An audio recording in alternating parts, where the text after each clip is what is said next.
with music or without? No. But I found it.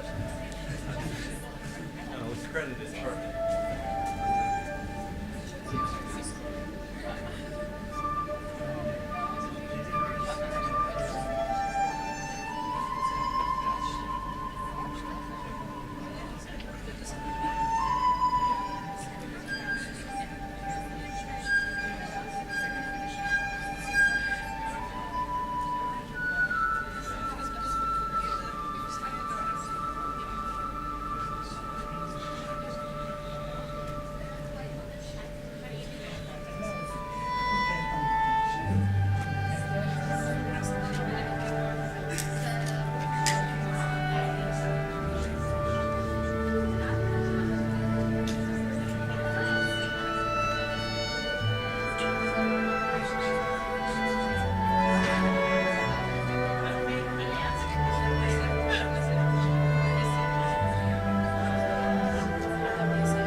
Is that all right?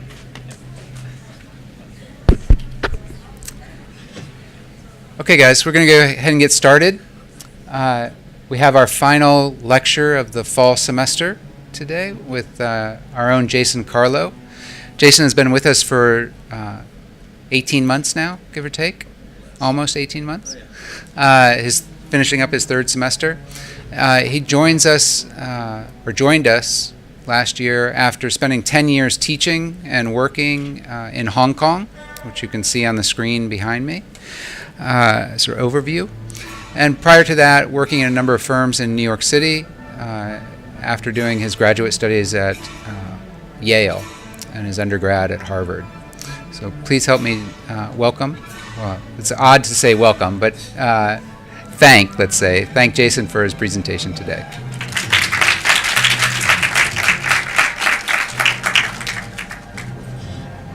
Hey everyone. Thanks to Michael and to AUS in general. It's been great to be here for the past 18 months to, we'll call it a year, roughly a year since I landed here. And thanks for offering me the chance to present some of my work from Hong Kong.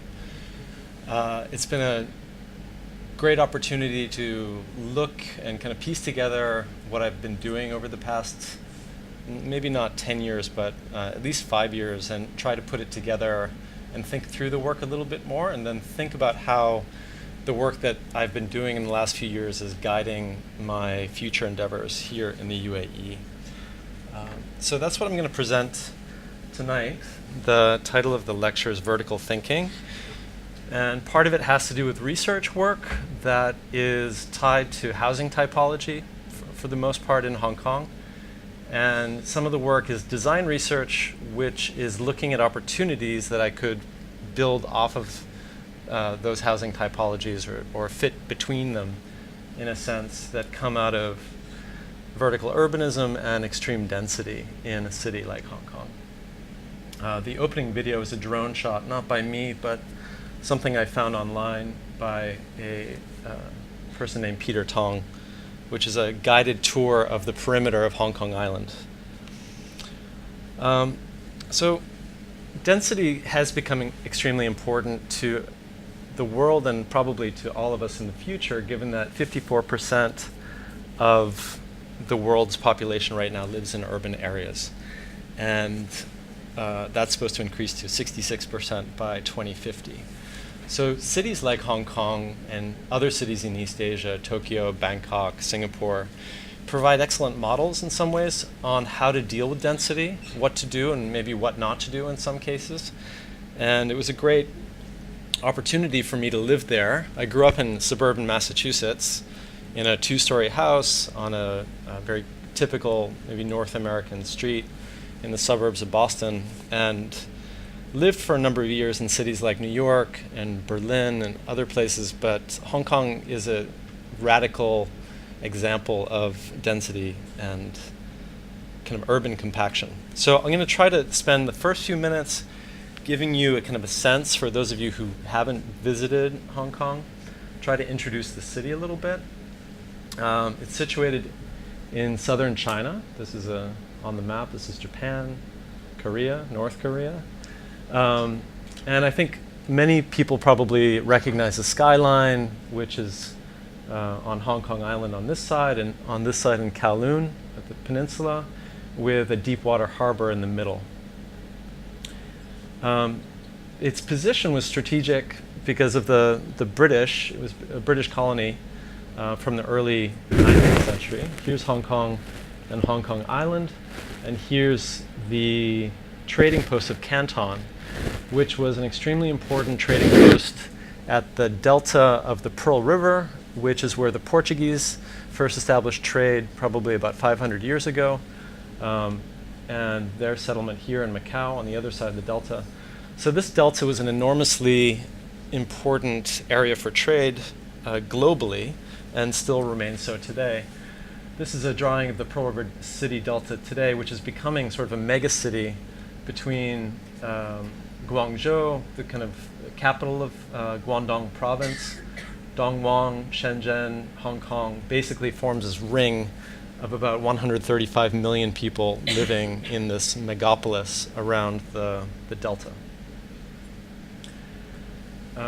What the British kind of took away after the Opium War in 1842 was they ceded this area, well, first actually Hong Kong Island in 1842, and then later they took more land, basically the Kowloon Peninsula and about 235 outlying islands. Hong Kong Island was given to the Britain in perpetuity, whereas the rest of the Kowloon and New Territories was only given for a lease of 99 years. So that lease ended up running out in 1997, and the whole territory, including Hong Kong Island, was handed back over to mainland China. So, like many places in the world, this is a city with a colonial history and a bit of an identity crisis. It's always been this kind of center of international trade. Here's an early painting, again from the 19th century, showing the Hong Kong Island with the peak behind and some early settlements and wharfs along the coast.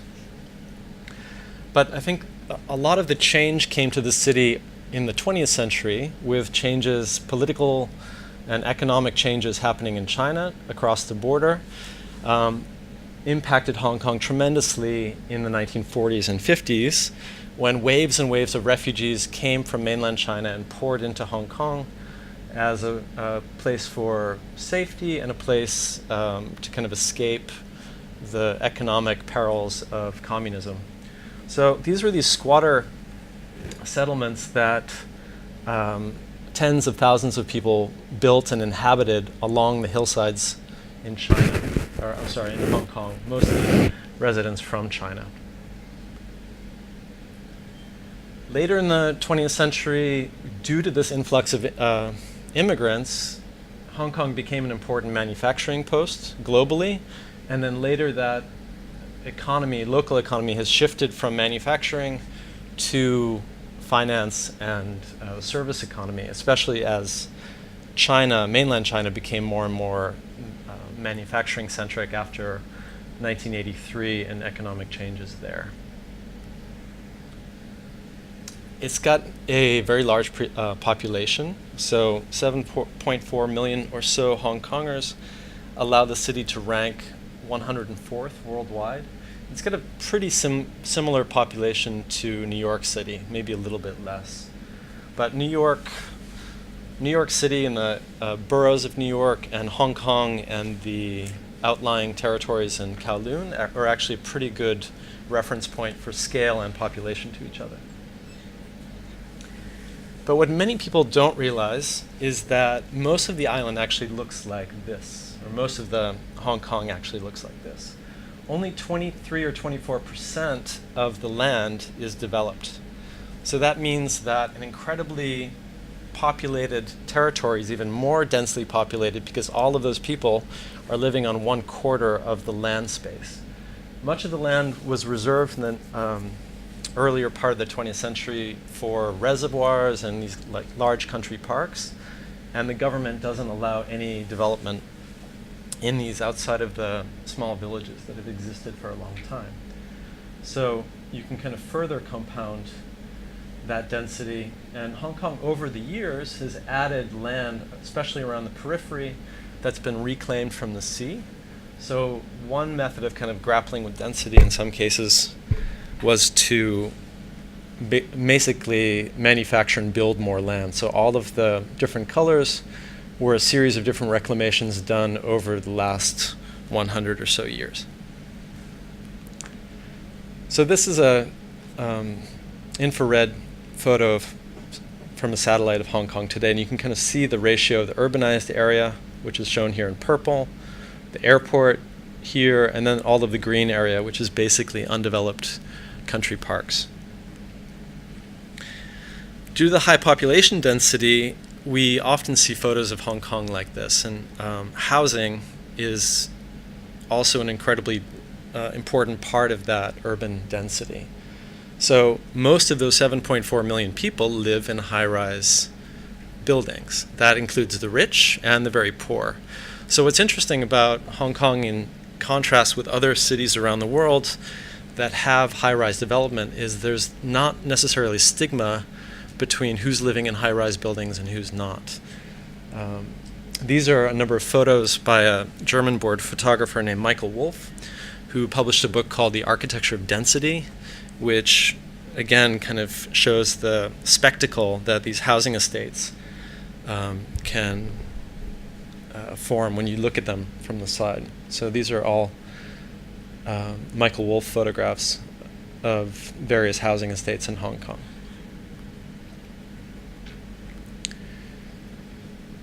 It's also the city, despite being the 104th in terms of global population of cities, it's the #1 city ranked in terms of buildings, in terms of skyscrapers. So it has almost 3,000 buildings over 100 meters tall within that 1/4 of the landmass.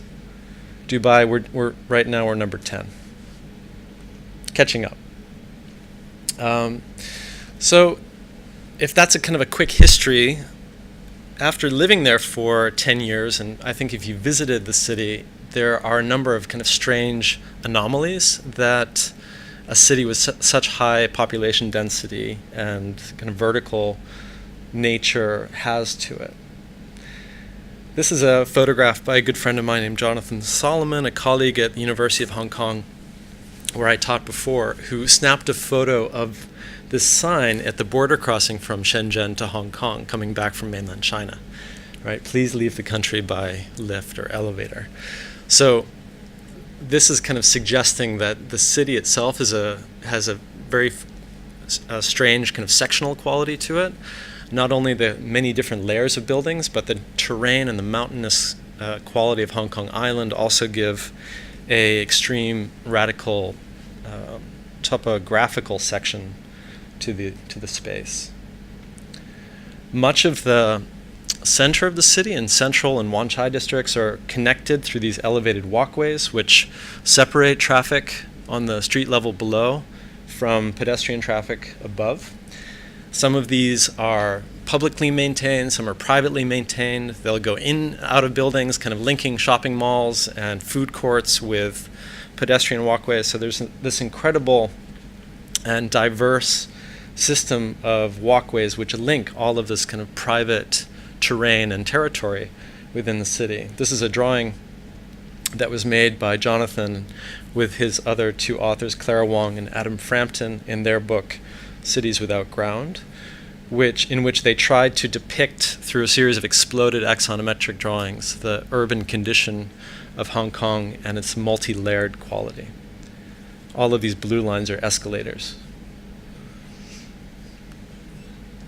Hong Kong has, because of this kind of strange sectional quality, it has multiple levels of retail. So you could be going to dinner or having your hair cut on the 3rd, 4th, or 5th story of a building. This is the Causeway Bay shopping district, probably on a Monday night.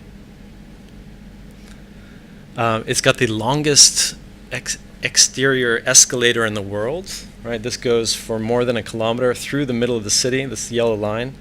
Links a moving walkway of ramps and escalator stairs from the top of the hill in a residential district all the way down to the central district closer to the harbor over here, and then links to that system of elevated walkways and bridges. Here's people riding the escalator home at night after a long day of work instead of driving their cars.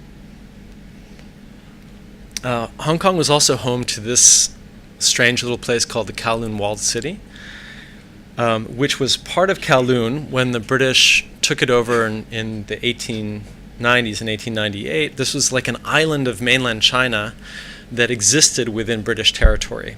And over the years, it became a sort of a safe haven for all sorts of people, from unlicensed dentists to prostitutes to gangsters to immigrants that didn't have papers, who were all living in this kind of section of earth which got built up over and over and over again to become literally the densest place on earth for a number of years, until the British government decided to tear it down in 1993. So this place, depicted here through this architect's study in section, was this incredibly dense labyrinthian sort of piece of the city, which friends of mine refer to as like the Hong Kong within Hong Kong. So there are these kind of moments of extreme density in what is otherwise a very dense place. This was one of my favorite places to go and have dinner in Causeway Bay. This is Circle Tower, a little kind of pencil tower stuck between a couple of buildings. And this is the lobby, in which you can see all 20 floors of the building are restaurants. This is the floor plan, which shows a relatively small 500, 600 square foot leasable area with the circulation core. And on every floor of that building, there's a different restaurant. There's not enough room on the restaurant to have a kitchen. So the kitchens are shared on certain floors, and then the food goes up and down with the passengers in the elevator. So you'd be going out to dinner on a Saturday night, and then a waiter will come in with a tray of food that's going to the Japanese restaurant on the 13th floor. All right, this is a website in Hong Kong that lists all of the restaurants that are in that building. I thought this was kind of an interesting comparison to University City Road, or Karak Street, in our neighborhood, where you might have 19 restaurants lined up in a footprint of 6 blocks long versus the 500 square feet of Circle Tower and Causeway Bay. And just kind of another kind of personal experience in Hong Kong. This was my daily commute, not to the University of Hong Kong, but to my office. So I lived in this apartment in this building for a number of years, and then I worked in 15th floor, and I worked on the 15th floor of this building a few hundred meters away. And basically half of my commute was in an elevator, if you take the kind of meters horizontally and vertically. So I refer to this as my U-shaped commute that I made every morning. So in kind of presenting Hong Kong as this very strange place, working within it taught a number of lessons in thinking what architecture could be in a city of this kind of hyperdensity. So I'm going to try to present 3 projects tonight. The first one is about mass standardization. It's a study of Hong Kong's largest housing estates that were privately developed by private developers, a series of pencil towers in a project called Tiny Footprints, and another project dealing with micro apartments called Hong Kong Single Occupancy Strip, or SOS. And so this is kind of a thesis statement for the talk tonight. If the typical predilection of real estate developers in a highly competitive, spatially constrained, free market economy is to standardize and constrain domestic space to maximize profits, how then, for we as architects, through the use of contemporary design and production processes, as well as in alternative interpretations of building regulations, can heterogeneity be introduced into high-rise housing to enrich the everyday lives of residents and create a more vibrant urban environment? So I think that's what tries to tie the projects together in a sense. So the first one, Cities of Repetition, is a book project or research project that has turned into a book project in conjunction with my friend and former colleague at Hong Kong U, Christian Lang. In it, we try to document these 10 housing estates. Each one is 2 different photographs vertically. These are the 10 largest privately developed housing estates by population. And this is chronologically, so this one was started in the 1960s. This one was completed around the year 2000. There are others that are taller and more compact and different, but these are still the 10 largest by population. They share a history that many cities around the world do that kind of traces its way back to the Corbusian urbanism of our good friend from Switzerland.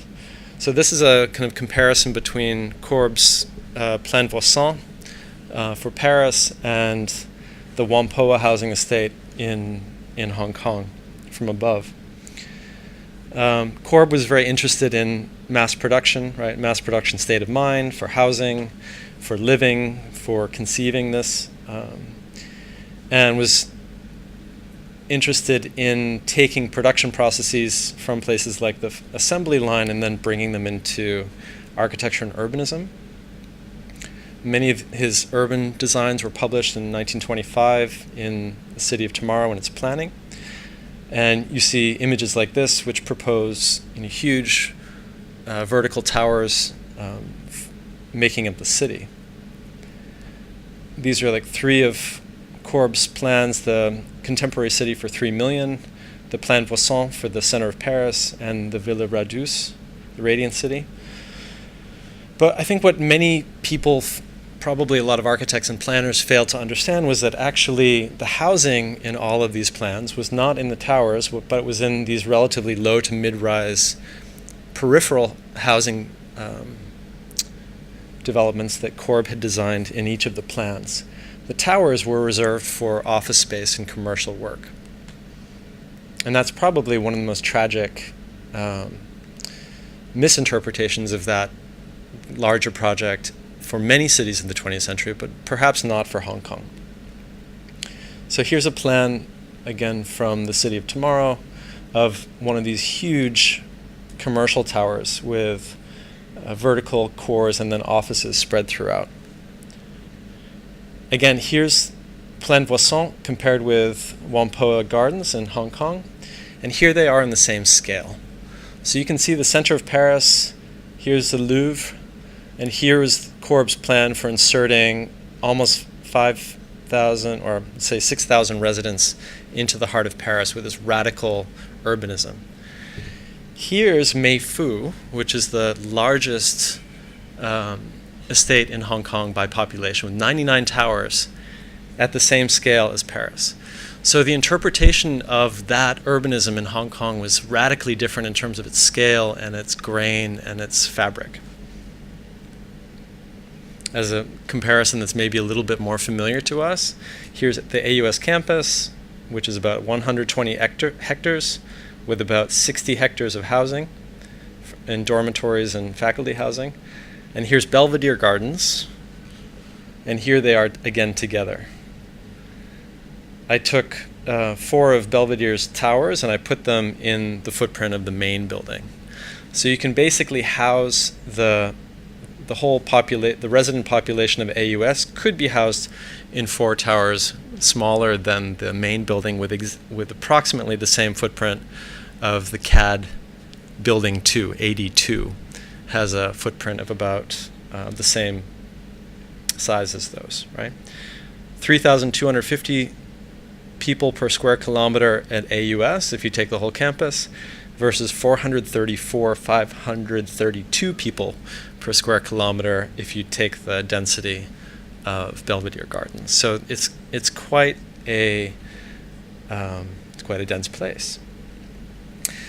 Again, looking back to the kind of beginnings of how mass housing started in Hong Kong, we have to look back to the influx of immigrants coming in the 1940s and 50s, and these squatter settlements. There was a tragic fire in 1953 in a place called Shek Kip Mei, which a fire on Christmas Day basically spread through the entire squatter settlement, leaving 53,000 people homeless basically overnight. All of whom, or mostly all of whom, were immigrants from the mainland China. So Hong Kong, the British government of Hong Kong before that had never had a housing plan or public housing. So that fire was basically the straw that broke the camel's back that started the housing authority, or in this case the resettlement program in Hong Kong. And the government started to provide basic housing for many of the people who were displaced from that big fire, those 53,000 people in Shek Kip Mei. There were these kind of long linear buildings in which basically a corridor was on either side, and each family, extended family, husband, wife, kids, grandparents, got a room that was about 10 meters square, 10 foot by 10 foot apartment. So what Christian and I did in the book was we started to kind of, when we were researching this, it came out of a desire to look at housing and the regulations that govern housing. We looked at all the public housing in Hong Kong that had been built over the last 50 or 60 years, and we realized that there was a it had been relatively well researched and documented, and there was a wide range of housing types that are part of that legacy of public housing in Hong Kong, whereas the privately developed housing of the same period exhibits really only one housing type, which is this kind of cruciform housing type with 8 units that go around and a vertical core in the middle. And all 10 of those huge housing estates basically were using the same tower over and over and over again. So cities of repetition, in a sense, is kind of tracking the degrees of repetition and uniqueness that these huge private housing estates, which house about 1 million people of Hong Kong, 1/7 the population, live in privately developed housing estates. Not just the 10 we were looking at, but about 100 of them, are all living in this kind of housing type. So we started to look and draw the way that building code, so this is parts of the Hong Kong building code, relate back to the facade, the layout of rooms, the circulation core, the distance that fire code allows, the way that rooms could be broken up, and basically fenestration, and tried to relate every part of the building code back to pieces of the building. So this for us became a kind of glossary of terms that we use to understand the space and that particular type of building. We located the 10 and then 100 biggest private estates in the territory, and then we documented them. We kind of mapped everything out, and you can see here the scale ranging from 99 towers in one estate to some of them having just a handful of towers. Some of them are arranged in rows, or these kind of linear rows. Some are arranged in grids. Some are arranged in staggered grids. So we started to build a way of kind of forming terminology for them and categorizing them. And very simply drawing them and modeling them in 3D. So here's a drawing of again, axonometric drawings of the 10 biggest estates with all of their towers. And the colors here are representing the phases that the estates were built in. And then it's hard to see, but some are drawn with detail and some are drawn without detail that shows the ratio of unique towers versus basically carbon copies. So we were trying to find ways to draw repetition and draw kind of a copy-paste mentality to urban planning. So I'll just go through quickly one of those estates, Whampoa Garden, which this is a kind of a draft of the book that's due to come out next year, which presents the estate through photographs, public space down below, and a number of drawings that we're kind of working on developing. This is a drawing of every tower in Whampoa Garden superimposed on top of each other. So you can see the similarities and slight distinctions between tower to tower. This is 88 towers that share this same basic floor plan. Axonometric drawings. These are the tower drawings again that show that this one unique tower has 4 copies. And this one tower here has 3 copies. So again, methods of representation that we're trying to innovate. And then we broke it down to the scale of the unit. So here in these drawings, color represents similar unit types. So within 88 towers in this estate, this is showing 3 of those unit types. So basically all of these units here are identical, perfectly identical. So floor by floor, across each tower of the estate, you can see the kind of gradation of color that's reflecting degrees of similarity and distinctiveness between them. And what's interesting here is that this tower or unit, for instance, is very similar to this one. So differentiation might only be that one unit is a couple feet longer than another unit. So we're looking very specifically at ways in which all of these units are distinct, subtly distinct. Lines of kind of mirroring and rotational symmetry.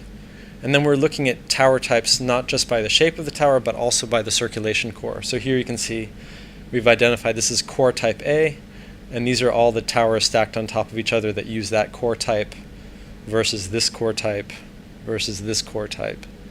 So again, all of the towers themselves are pretty similar in terms of layout. Maybe that's an exception. But they all kind of conform to the same shape but have slightly different layouts. Maybe to give some a one-bedroom layout and others have a three-bedroom layout to accommodate different types of families. So the book goes through estate by estate in a very repetitive manner, in a sense, to try to show not only the degree of repetition and standardization to which much of that built environment is built, but then also subtle distinctions between each of those and how they were shaped over time due to the building code regulations. Because the price of land is so high, basically all of the developers, even though that they're built by different architects and different land developers, they conform to the same model because they discovered that produces the biggest profits, right? Most saleable land or floor area for the least amount of money. So then we basically developed a set of statistics at the end that's looking at population density, built area, estate resident population density over time, tower block uniqueness. So we've kind of developed terms and ways of measuring this three-dimensionally and two-dimensionally to show that over time these places got sort of less unique and more repetitive in a sense. The last one, Kingswood Villas, has what we call a tower uniqueness ratio of only 3. So for all of the towers in that development, there are only 3 unique towers that are very subtly different, that are just repeated from floor 1 to floor 45 and then across the entire estate. So basically all of these units and all of the city, or much of the city, becomes boiled down to one simple formula.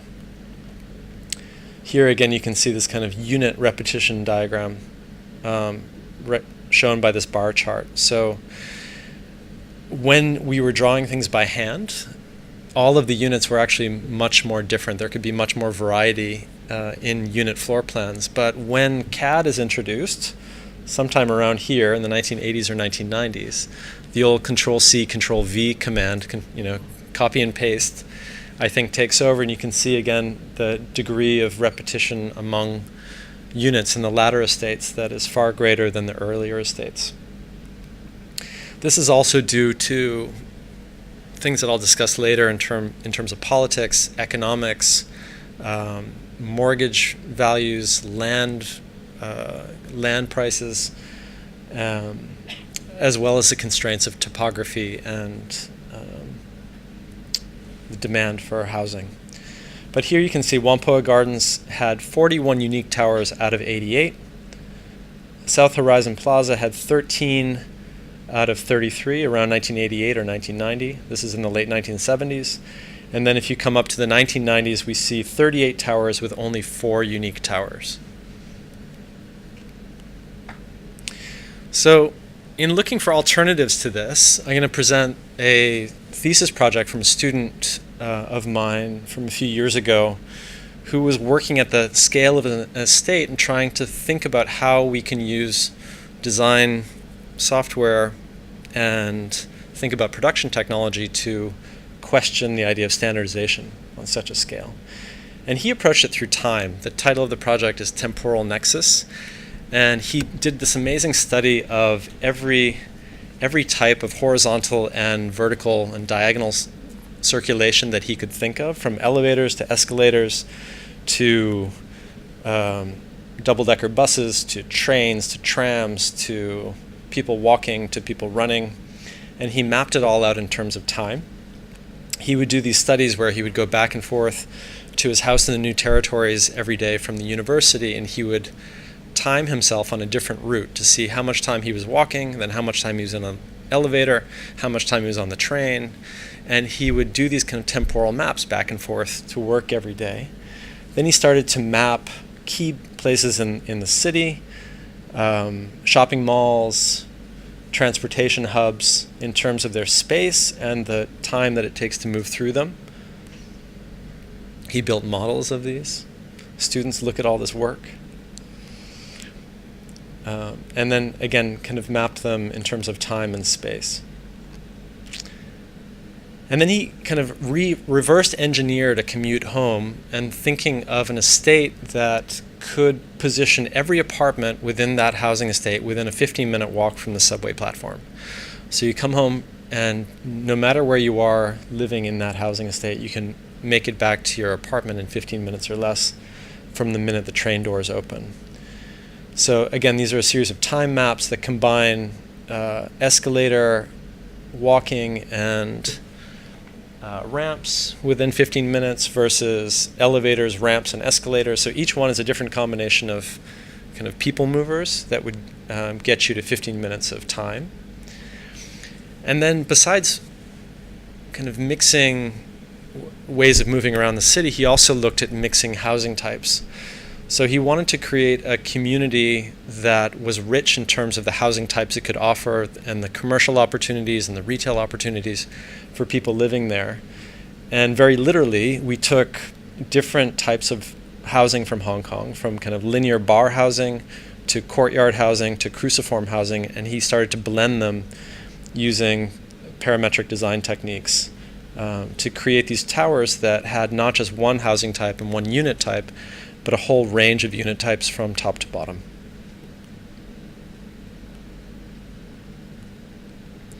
And then all of these unique towers were then spread out along the mass transit rail between two stations.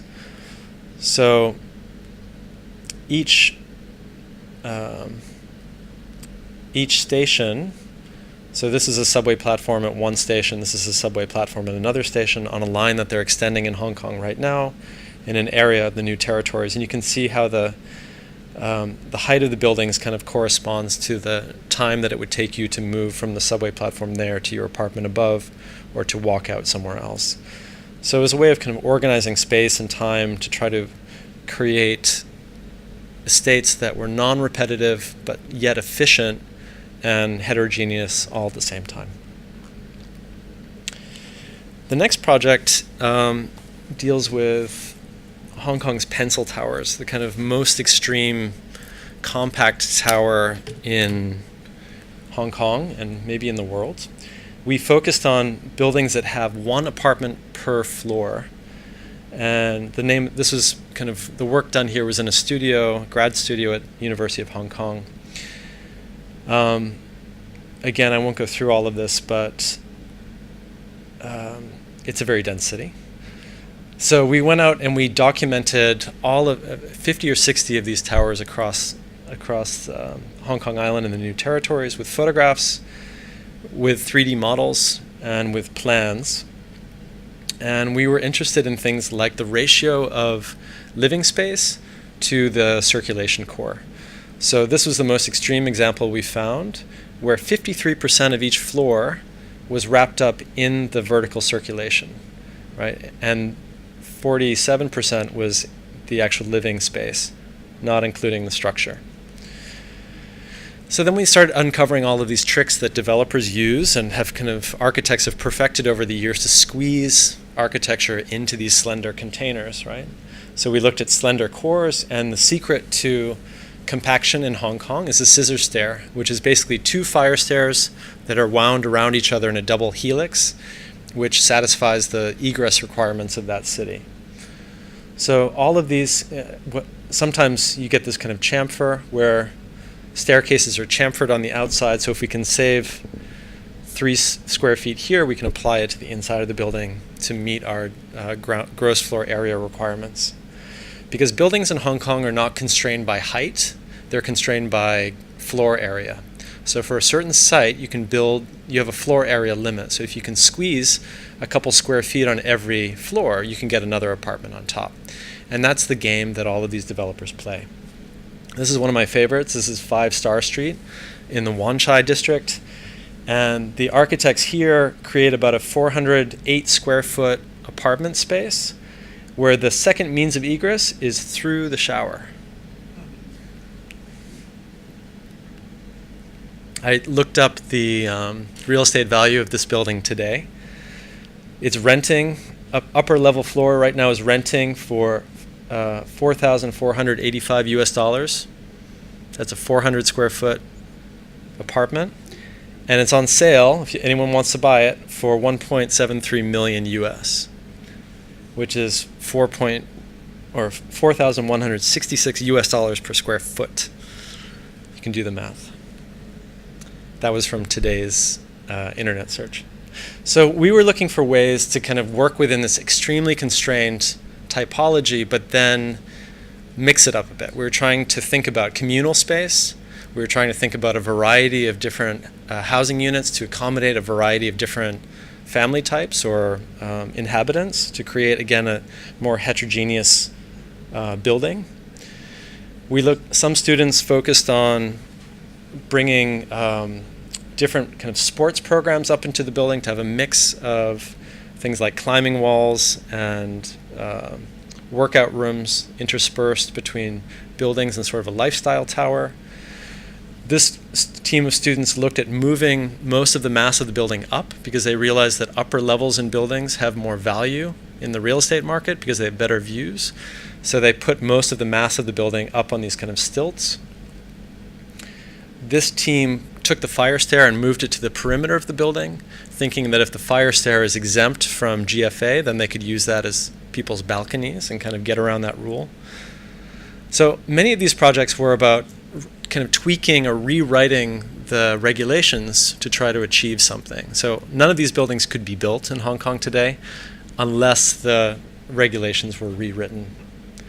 This one was kind of shifting apartments back and forth to try to create balcony space, which is something that you don't see very much of.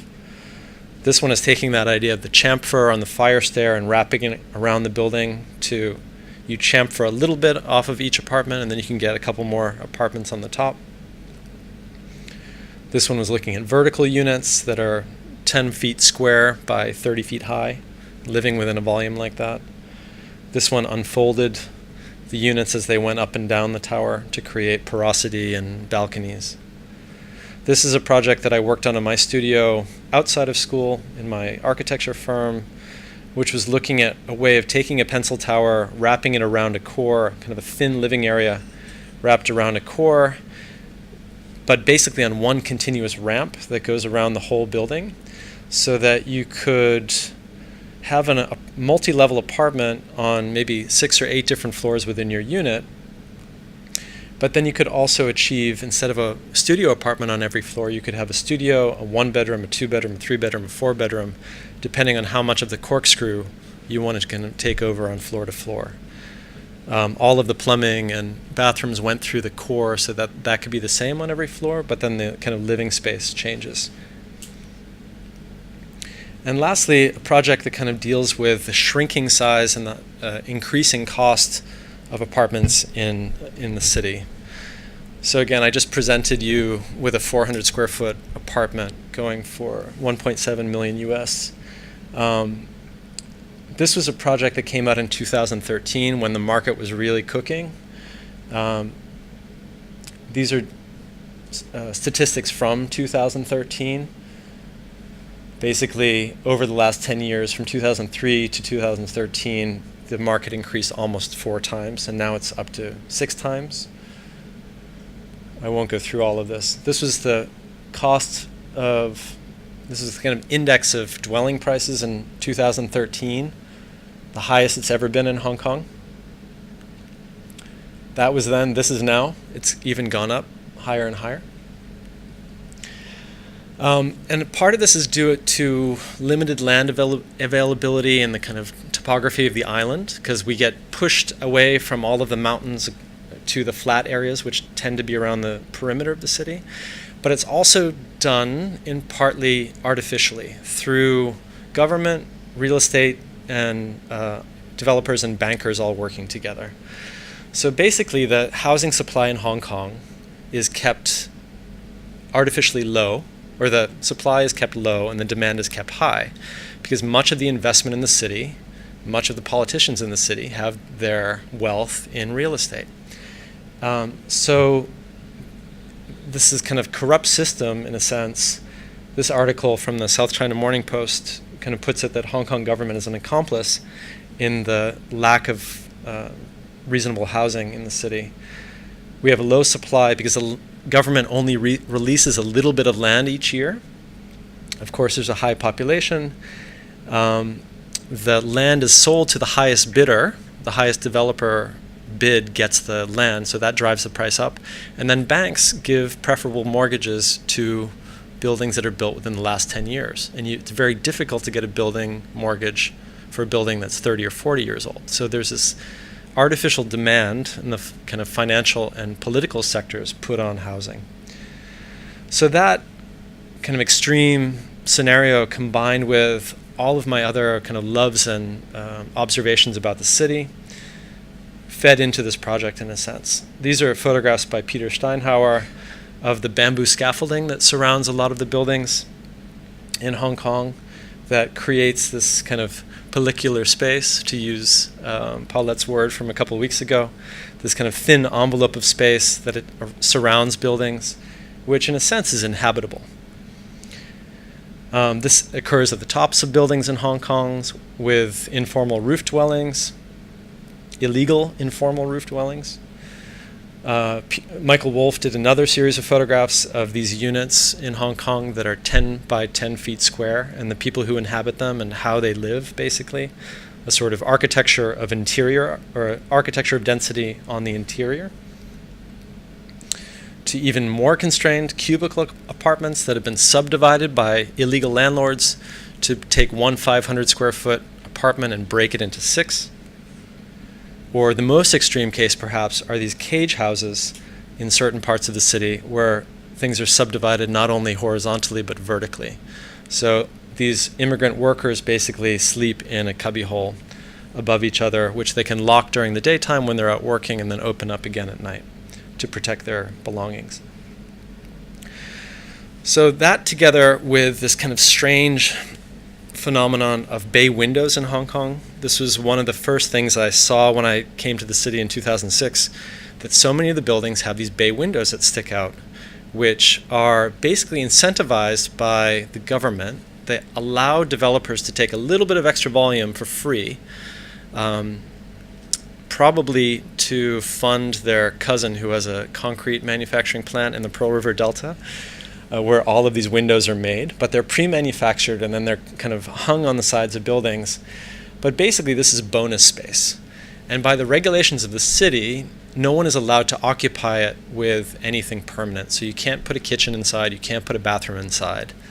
They become places where people store things, and they become places where people might do their laundry. And so I thought, okay, let's think about the volume. How could we rewrite the rules to, instead of have the same volume 500 meters out by 500 meters or 500 millimeters up and out, how can we think about that volume and then kind of thinking parametrically set aside a couple of rules and then get a number of variations on that.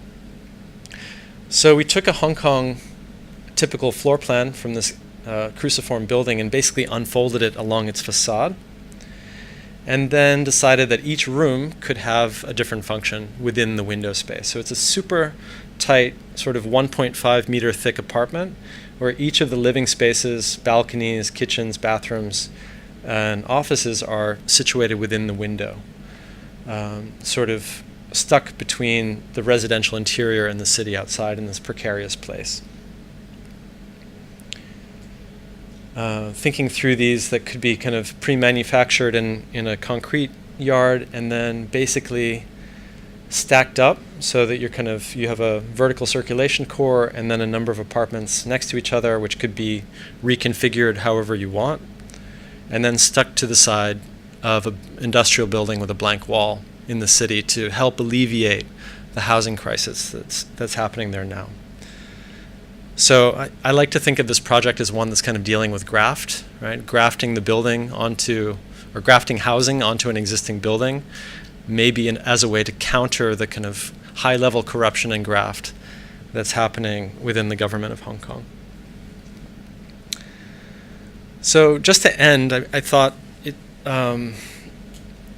to, again, think of how this work has got me thinking about Sharjah and AUS and my next few years here. There's a number of things I've been noticing that I think are kind of ripe for work, and things that I'm thinking about in terms of research and maybe teaching studios in the coming semesters. The idea of speculative density, or these kind of cities coming out of the desert. This is Emirates City that's being built now just north of us on the 311 in Ajman. Or this kind of simulated realities of the Palm Jumeirah, or even a different kind of cities of repetition, of housing, in this case low-rise housing, but highly repetitive, extremely formulaic, profit-driven housing. We've been thinking about this in last year's 502 studio in terms of towers and climactic response that a facade could have to the climate here. But the thing that's kind of caught my eye, like the bay window in Hong Kong, that I'm kind of excited about working on in the next time, are these billboards. So I've been collecting photographs of these billboards as I drive up and down to visit my sister-in-law, or go up to Ras Al Khaimah. So I'm kind of falling in love with these billboards, which again, to me, form an opportunity for potential density and a new kind of urbanism. So in thinking about this, how may we kind of take the lessons from Hong Kong to occupy the kind of thin space behind this? So this is a very schematic proposal for workers' housing along the sort of construction hoarding around a site, that kind of tongue-in-cheek scenarios, advertising expensive villas on one side and then providing more housing for workers on the other side. That workers don't have to be kind of bussed back and forth for hours a day from some housing community in Dubai, but they could basically live where they're working, and then these things could be broken down and set up in other places. So whether it's worker housing or luxury housing, I'm trying to find some way to kind of think about density in these spaces. So that's it. Thanks for bearing with me. That was a lot of slides.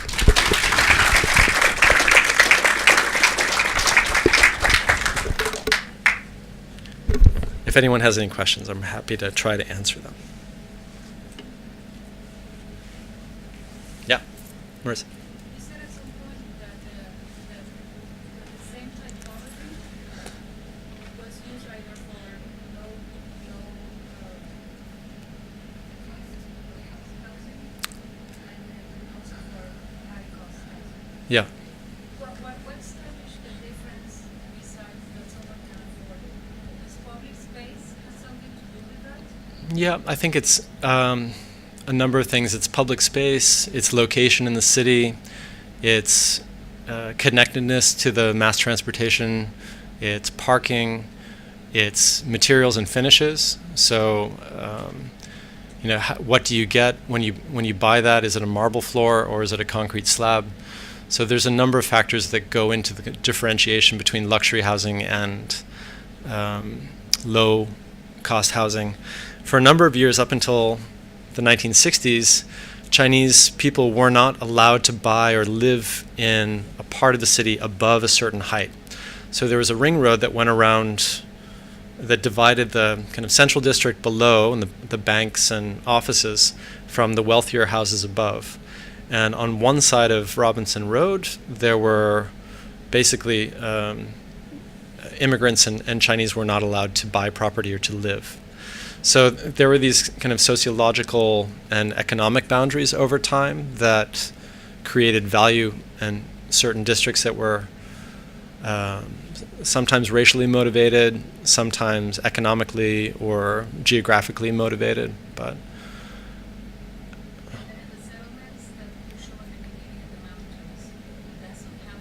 there's a couple small ones that are left that are not really squatter settlements anymore, but are squatter settlements that have developed into permanent settlements that are still informal and villagey and kind of range with the topography and are made of things like corrugated metal and concrete blocks. So there's a couple of pockets of that, but immigration is much more strictly regulated these days. So everyone in Hong Kong has gone through border control, and the Hong Kong government and the Chinese mainland government knows that they're there.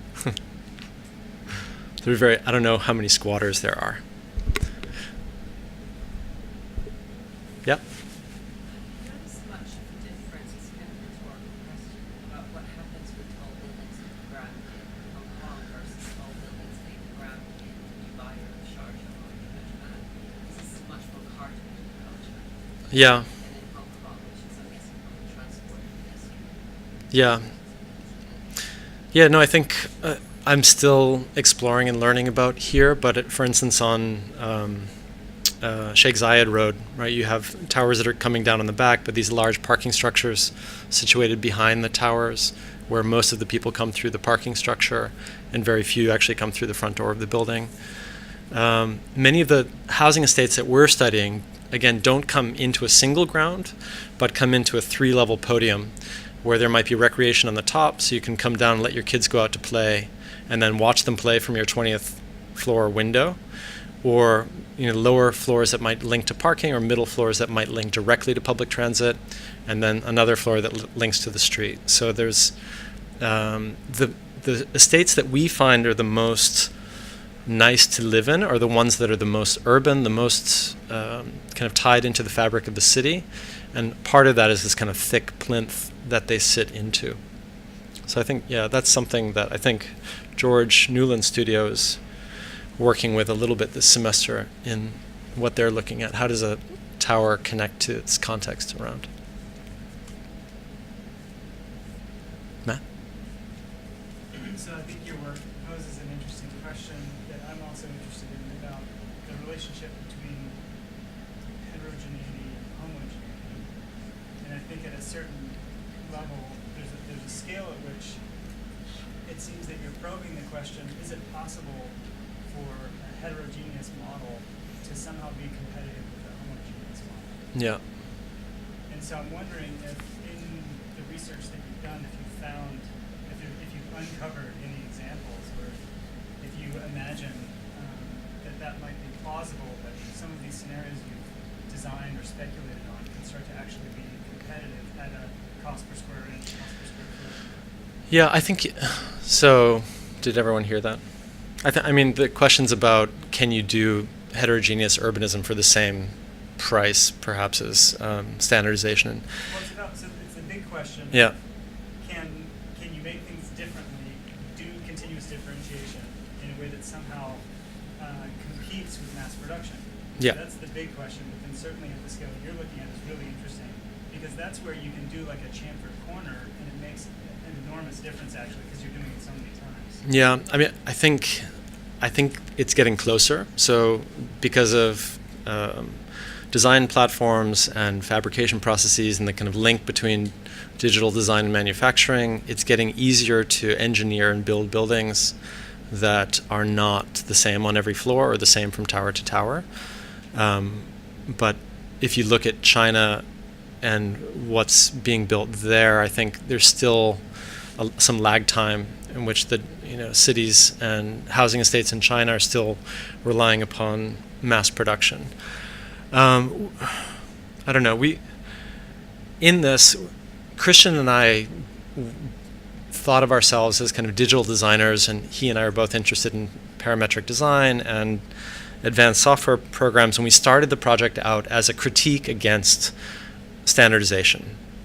But by the end of it, we realized that there's a lot of interesting things that architecturally that come out of that, and economically, of course, it makes a lot of sense because you can deliver cheaper housing to more people. So I think the answer lies maybe within some of the older housing estates that we were looking at that achieve heterogeneity, not just in the way that a building looks, but in the way that it performs, by the communities it creates, by the space it leaves between buildings, by the kind of urbanism that it engenders at the ground plane or the roof plane. And I think there's still room for more heterogeneity within that, but for us it became less less radical critique of standardization the more we got into the project.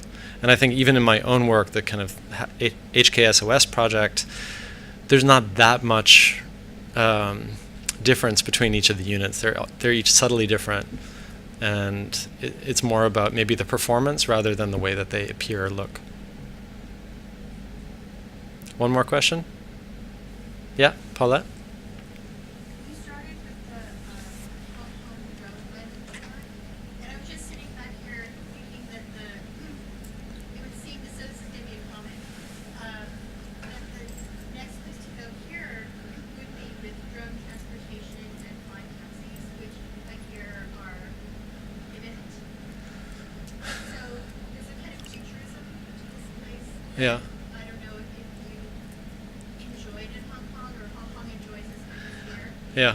So I'm just curious how you'll start to engage the fantastical. I'm much more interested in the Hyperloop project than drone.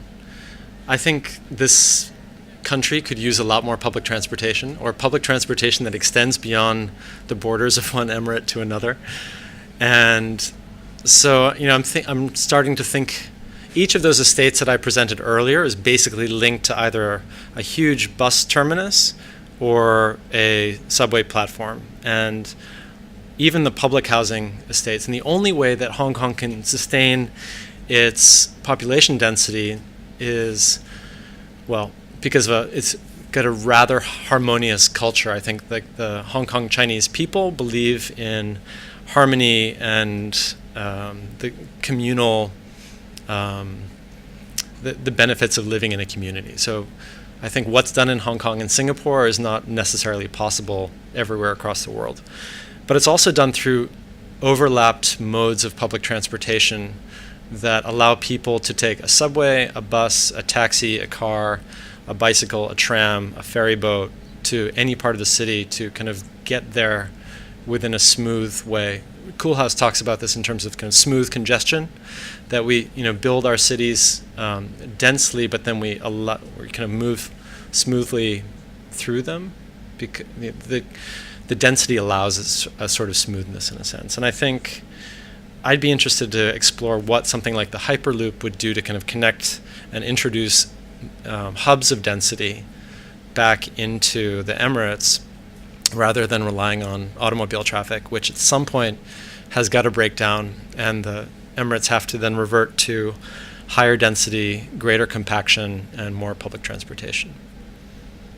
Anyone who commutes every day from Sharjah to Dubai could probably tell you that better than I can. Anyway, thanks very much. If there's any other questions, I'm happy to chat afterwards. But thanks again.